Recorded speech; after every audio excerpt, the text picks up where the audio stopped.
Hi guys, welcome back to the Soul Food Podcast, a safe space where we talk about God, theology, the Bible, and the Christian life in general. I'm your host, Noma. Last time, I spoke about 3 biblical examples of good friendships, namely Jesus and Lazarus' family, the paralytic and his 4 friends, and David and Jonathan. On today's episode, I will be speaking on 5 signs of good friendships from the friends that I have. Without mentioning any names, at age 30, I can honestly say that though I have a small circle of friends, I am 100% content and grateful for the friends that I have. To me, good friendships is more than having common interests. Sure, that's a part of it, but a very small part. So for anyone who is asking the question, what are some signs of good, healthy friendships? Here are 5 signs from my own personal friendship to look out for, and in no particular order. Sign number 1 is intimacy.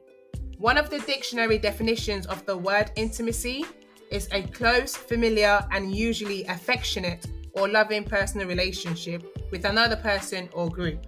In the case of friendships, I'm talking about emotional intimacy. For me, a good friend is someone you can talk to pretty much about anything if you wanted to, as long as everyone is comfortable and you are that person for each other. As we all know, life is full of ups and downs. And every now and again, you're not going to be okay and you need people or someone that you can talk to about it freely. Granted, you might not be that close with everyone in your circle, and that's fine, you don't need to be. But I've always been of the school of thought that if you claim to have friends, and yet, when you are going through hard times, you have no one to talk to because the only thing you can speak to your friends about are the good times, then this is an indication that there is little to no emotional security in your friendships, in the sense that your friendships might not be a safe space for you to be vulnerable. Thankfully, I don't have that problem. When all isn't well with me, I have 1 or 2 friends that I know I can pick up the phone and talk to about it, even if they aren't able to physically get me out of that hard situation. I know for a fact that they will listen, and sometimes a listening ear is all you need, even if your circumstances don't change. Sign number 2 is godliness or godly friends. Godliness is defined as the quality or practice of conformity to the laws and wishes of God, devoutness, and moral uprightness. The word godly means conforming to the laws and wishes of God. Having godly friends means that we have the same worldview, which is the biblical worldview.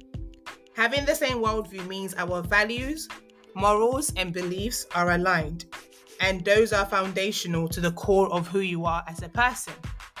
Godly friends who have spiritual discernment are so key because they sometimes act as a lifeline between you and God. What I mean by that is because they are spiritually alive and connected to God, He can choose to speak to you through them and or speak to them about things going on with you that you haven't even shared with anyone, for them to pray about on your behalf. I don't know about anybody else, but the Lord has done that with me a few times, so I know it's a real thing. And it's not for you to run and tell them, but for you to intercede for them. For me, you need people that you can pray with and that can pray for you, because life has hands and is no respecter of persons. And there are certain things that you might go through and you won't even have any strength or energy to pray for yourself, which is where having that community of believers within your friendship circle and not just within the 4 walls of the church comes in handy. Bearing in mind, godliness isn't perfection, it's Christ-likeness. Some other benefits of having godly friends are you get to fellowship, they can encourage you or you can encourage each other, as well as accountability, to name a few. So if you have any friend or friends with this quality, you are in good company, and I'm so blessed to be on this table. Sign number 3 is intentionality. Building any type of relationship takes work, effort, and time. It doesn't just happen by accident. For me, friendships are very practical in the sense that all parties involved should be making out time to spend with each other, either talking over the phone or messages or in person or whatever platform that works for you. This is because communication is the life supply of every relationship, as without this, it is impossible to build or maintain a productive, effective friendship. Another thing about intentionality and communication is that it is a two-way street. It is not one-sided. So if you find that you are the only one making any effort to communicate, that's not a good sign of a good friendship, unless an exemption applies.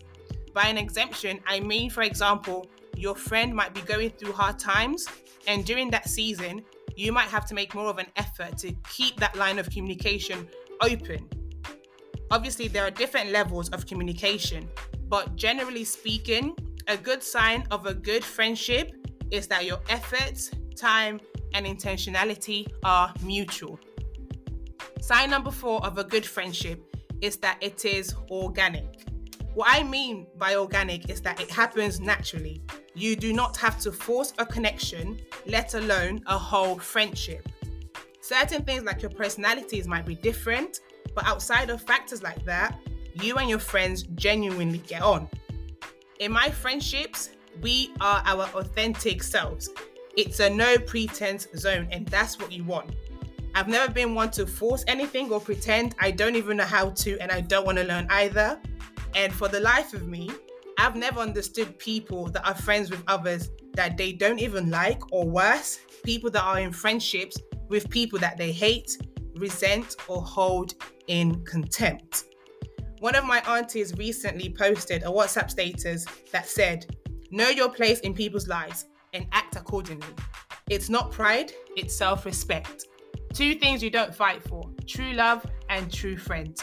They come naturally," end quote, which I think fits perfectly with this particular point, which I reposted with a caption saying, "Knowing this will set you free from the spirit of doing the most." So if you find yourself forcing a friendship with someone, that's not a good sign. Last but not least, sign number 5 of a good friendship is that there is genuine love and care. Guys, in this day and age, there are people that befriend others just to use them for their name, network, or platform. Maybe because that person might have a large following online, a successful brand that they've built, or they are famous, and that's the only reason certain people want to be their friends. In such cases, there is no genuine love or care, because people with that mindset befriend you solely for what they can get from you. They are takers and never givers. And there is only so much love and care you can give without getting back before your love tank hits empty. In my small friendship circle, I can honestly say that we genuinely love and care about each other. And some of the ways we show this is by checking up on each other, meeting up and spending time together, praying for one another, to name a few. Bearing in mind we all have different love languages, but on a very basic level, we speak each other's love languages in our friendships, because there is that general understanding that we all receive and give love in different ways, but it's genuine all round and we care about each other's well-being. All in all, when it comes to good friendships, there's so much more that can be said on this topic, but these are some of the signs that are evident in my friendship circle. I hope you all had a happy International Friendship Day this weekend just gone, and I hope this episode encourages you to invest in building good friendships only. Thank you for joining me today. Next week, I will speak on life lessons that I've learned in friendships. The Soul Food podcast is available on all streaming platforms, so please share and subscribe. Follow me on Instagram at the_soul_food_podcast to stay connected. Until next time, peace and blessings.